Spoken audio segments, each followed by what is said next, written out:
Hello friends, എല്ലാവർക്കും നമ്മുടെ പുതിയ യൂട്യൂബ് ചാനലായ വൈബ് ആൻഡ് സ്പൈസിലേക്ക് സ്വാഗതം. അപ്പോൾ ഞാനിവിടെ ഉണ്ടാക്കാൻ പോകുന്നത് ബീറ്റ്റൂട്ടും അരിപ്പൊടിയും പാലും കൊണ്ട് ആവിയിൽ വേവിച്ചെടുത്തൊരു പലഹാരമാണ്. അപ്പോൾ നമുക്കത് എങ്ങനെ ഉണ്ടാക്കാമെന്ന് നോക്കിയാലോ. അതിനുവേണ്ടി ഞാനൊരു മീഡിയം സൈസ് ബീറ്റ്റൂട്ട് തൊലിയൊക്കെ കളഞ്ഞ് നന്നായി കഴുകി കട്ട് ചെയ്തെടുത്ത് വെച്ചിട്ടുണ്ട്. ഇനി നമുക്കത് ഒരു പാത്രത്തിലേക്ക് ഇട്ട് കൊടുക്കാം. ഇനി ഇതിലേക്ക് നമുക്ക് ഒരു 3 ഏലക്കായും കൂടി ചേർത്ത് കൊടുക്കാം. ഇനി നമുക്കിത് വേവിച്ചെടുക്കണം. അതിന് വേണ്ടി ഞാനൊരു ഗ്ലാസ് പാലും കൂടെ ചേർത്ത് കൊടുക്കുന്നുണ്ട്. നമ്മളിതിനകത്ത് വെള്ളമൊന്നും ചേർക്കുന്നില്ല. ഇനി നമുക്ക് സ്റ്റൗ ഓൺ ചെയ്ത് നമുക്കിത് വേവിച്ചെടുക്കാം.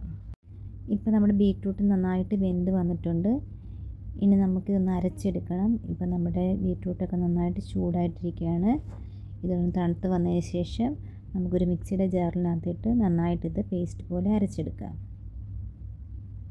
നമ്മൾ നേരത്തെ വെന്ത് വെച്ച് ബീറ്റ്റൂട്ട് ഒരു മിക്സിയുടെ ജാറിലേക്ക് ഇട്ട് കൊടുക്കാം. അതിലേക്ക് നമുക്ക് 3 ടേബിൾ സ്പൂൺ അരിപ്പൊടിയും കൂടി ഇട്ട് കൊടുക്കാം. അതിന് ശേഷം അതിലേക്ക് 3 ടേബിൾ സ്പൂൺ പഞ്ചസാരയും കൂടി ഇട്ട് ഇതെല്ലാം നന്നായിട്ട് നമുക്കൊന്ന് അരച്ചെടുക്കാം.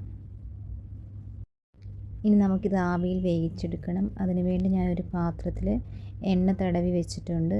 ഇനി അതിലേക്ക് നമ്മൾ നേരത്തെ അരച്ച് വെച്ച മിക്സ് മുഴുവനുമായി ഒഴിച്ചു കൊടുക്കാം. ഇനി നമുക്കിത് വേവിച്ചെടുക്കണം.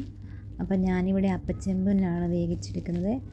അപ്പോൾ ഒരു 10 മിനിറ്റ് നമുക്കിത് ആവിയിൽ വേവിച്ചെടുക്കാം.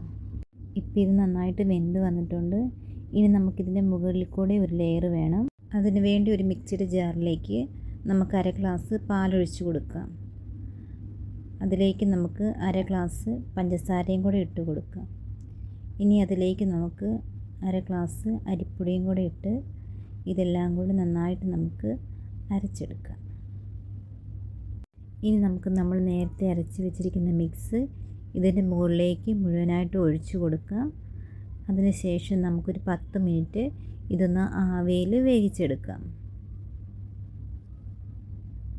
ഇപ്പോൾ ഇത് നന്നായിട്ട് വെന്ത് വന്നിട്ടുണ്ട്.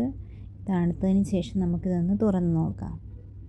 ഇപ്പം നമ്മുടെ പലഹാരം നന്നായിട്ട് സെറ്റായി വന്നിട്ടുണ്ട്. ഇനി നമുക്ക് പാത്രത്തിൽ നിന്നൊന്ന് വിടിയിച്ച് നോക്കാം. ഇപ്പോൾ പാത്രത്തിൽ നിന്നൊക്കെ നന്നായിട്ട് വിട്ട് വരുന്നുണ്ട്. ഇനി നമുക്കിതൊന്ന് കട്ട് ചെയ്ത് നോക്കിയാലോ. നല്ല പഞ്ഞി പോലെ സോഫ്റ്റ് ആയിട്ടിരിക്കുന്നുണ്ട് കേട്ടോ. അപ്പോൾ നിങ്ങളെല്ലാവരും ഒരു പ്രാവശ്യമെങ്കിലും ഇതിങ്ങനെ ഉണ്ടാക്കി നോക്കണേ.